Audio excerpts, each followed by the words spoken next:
I've been designing kitchens for over 2 decades, and in this video I want to show you 9 ways that you can use design psychology principles when planning your next kitchen or updating your current one, so that you can have both a functional and beautiful kitchen. And no, it's not using expensive looking laminate countertops like I do in my kitchen. I think it's fair to say that we all want the best of both worlds in our kitchens. It has to work well for us, and we want it to look good. The first design principle is one that interior designers use all the time, but it is especially important in the kitchen. Balance and proportion. This design principle is rooted in the overall layout and cabinet selection for the kitchen. The human brain naturally recognizes balance and proportion. It understands when elements are harmoniously arranged. This sense helps us appreciate the visual appeal of objects and spaces. When something is out of balance or proportion, it can feel somewhat unsettling or just simply off. We notice it even if we can't figure out why we notice. In your kitchen, when something doesn't seem balanced, it throws you off. For example, a kitchen island that is too large for the available space, even though it adds a ton of storage and surface, won't feel right to us. If its size puts it outside the border of that kitchen, or if that same island is creating very narrow walkways and clearances that do not feel proportionate to the kitchen size, it gives off the feeling that something just isn't right. This mistake in balancing the design will make even the most expensive cabinets and countertops seem cheap because of this skewed perception. Other common examples that I see frequently are tall cabinets or appliances that break up a run of connected countertop, or very skinny cabinets next to very wide cabinets. This is especially noticeable in wall cabinets. We also see this with pendants. When deciding on pendant lights, be sure that you scale them according to the size of your island or peninsula. It's all about balance. When a kitchen is designed with proper balance and proportion, it will automatically look more high-end. So always make this the first goal of your design priority. It's quite easy to get a jump on this in the design phase when you're working with your floor plan options. Surfaces that age well are very important in creating a space that looks and feels luxurious. In design psychology, humans respond positively to materials that tell a story over time. Scratches, patina, and wear in stone and wood are looked at as being natural, and homeowners will spend tons of money trying to create these looks.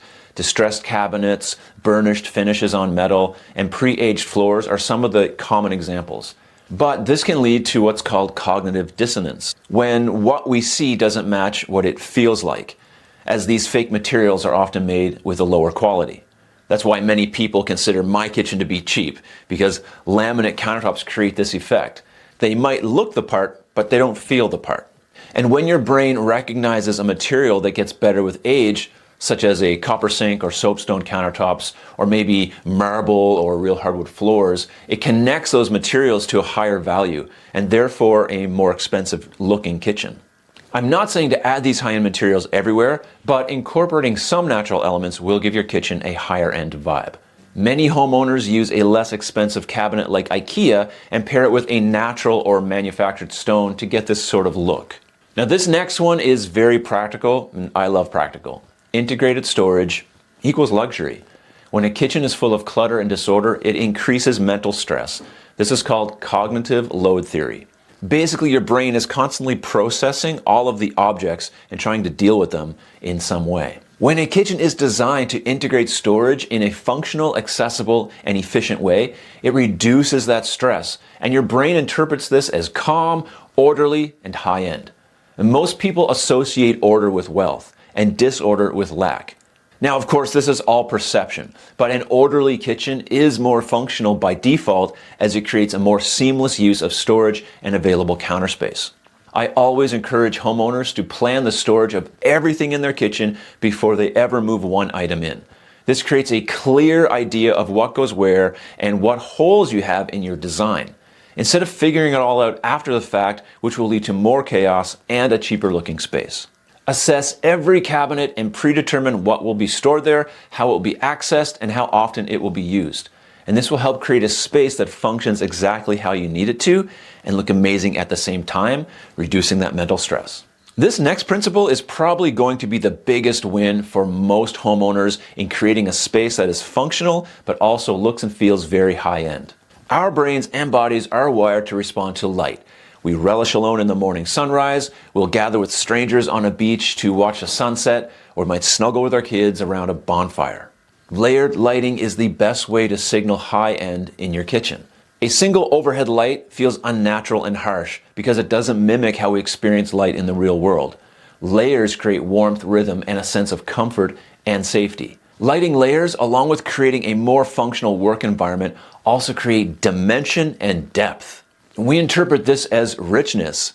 Going back to the laminate countertop example, putting my fake Carrara marble next to some real Carrara marble will instantly expose the lack of depth in my laminate. When your kitchen has an element of depth, it will have the element of luxury. And this is why I have a theory about why people say that white kitchens look sterile and hospital-like. It has more to do with improper lighting than it does with color. White is reflective, and therefore when it's reflecting one horrible boob light with a 60-watt incandescent bulb, yeah, of course it's going to look bad. Proper lighting layers will transform that same kitchen immensely because it adds depth. You can make any space look luxurious with some proper lighting. Now, time to get a little more psychological on this next one, but it is very important when designing spaces such as kitchens. You want the overall design to have a sense of cohesiveness and not randomness. It's called the Gestalt principle of unity. The brain craves patterns and harmony, and if a kitchen has too many clashing colors, finishes, or trends, it creates this visual tension, and this leads to the space looking busy and DIY. Now, if that's the look you're going for, no shame there at all, but visual clutter in any form tends to look unkempt. If you want the perception of luxury, you'll need to approach this differently. To clean up this visual clutter and bring in some cohesion into the space, stick with 2 or 3 finishes and then repeat them throughout the design. This will help you stay clear of trend fatigue, which tends to date a kitchen very fast. Keep your trendy pieces easily replaceable. This not only will help with visual clutter, but also allows you to make upgrades to your kitchen later with the current latest trends. I think the phrase less is more can be applied to design cohesion. It allows your eye a place to settle, which creates a calmer feeling environment. I always look to natural elements and neutral tones when creating cohesion. And more advanced interior designers will be much more creative in finding balance with every sort of texture, shape, and element. But just keep it simple and you probably won't mess it up. Now, this next principle can easily get away from you if you're not careful. A common buzzword or phrase that we all hear in the design world is the wow factor. But I don't think this is a very stable approach to the design of a kitchen or any room. If we look again to the Gestalt school of design psychology, we'll find a principle called figure ground. Our brains prefer a clear figure, which is a focal point, against a ground or a supporting background. In kitchen design, this can be an island that's centered on a one-wall kitchen. It could be a large window with a spacious countertop and a farmhouse sink below it, or a range hood and a backsplash that instantly draws the eye. It's important that everything is not a focal point, because when everything is a focal point, then really nothing is. The space feels confusing and cluttered. Pick a focal point in your design and let everything else take a back seat to that. Most people use their range and their range hood as a focal point in their kitchen.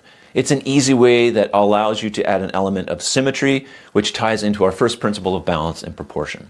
This will create a kitchen that feels intentional. An intentional design always looks and feels and functions well. Now, speaking of function, if you want a high-end look in your space, hiding some of that function will help create a room with a lot less mental noise. In modern luxury kitchens, the use of paneled appliances helps create this visual effect. But this also applies to garbage bins, brooms, microwaves, other small appliances, paper towel, and anything you need for function that can clutter up the space. Now, I've already talked about planning out the storage of your kitchen, but it definitely applies here as well. Well-planned function gives your kitchen a higher sense of intention and order in the design. And these are massive signals of value to our brain. Now, in design, it's often the smaller details that matter most. Many designers can easily get bogged down with details that seem to have very little impact on the overall design. And that's because consistency in these details is a huge step toward a kitchen that looks like $1 million and one that literally looks thrown together. In kitchen design, this can also translate to hardware details. A kitchen may have many different hardware details to deal with: lighting, fixtures, cabinet pulls, exposed hinges, appliance handles and knobs, stools, faucets, or even banding or mesh details. Designers want to avoid making the room feel cheap by mixing too many inconsistent details. We've all heard the design term mixing metals, but mixing too many metals can be a nightmare and look really novice. If you want a high-end quality look to your space, keep these details consistent. Again, cohesion equals luxury. Our brains equate repetition with quality. This next principle is the most important in kitchen design. You may have heard me talk about the economy of movement in previous videos. It's just a fancy way of describing efficiency in a kitchen. Its roots are found in the classic kitchen triangle, the aim of which is to create an efficient work zone between the sink, the stove, and the fridge. Now, in modern kitchens, this is upgraded to also decrease friction between the kitchen and the user, or between multiple users of that kitchen. The intended outcome is a kitchen that has good flow. When we experience a space that has proper flow, it gives off a sense of professionalism. And this is a very satisfying feeling for us, and when felt in a kitchen, it gives off a heightened sense of value and luxury. A high-end kitchen is one that not only looks good, but also functions with proper flow between the work zones. If you feel overwhelmed with the design of your new kitchen or want a professional touch on that project, my online kitchen design solution might be right for you. There's a link below to find out more details. Thanks for watching.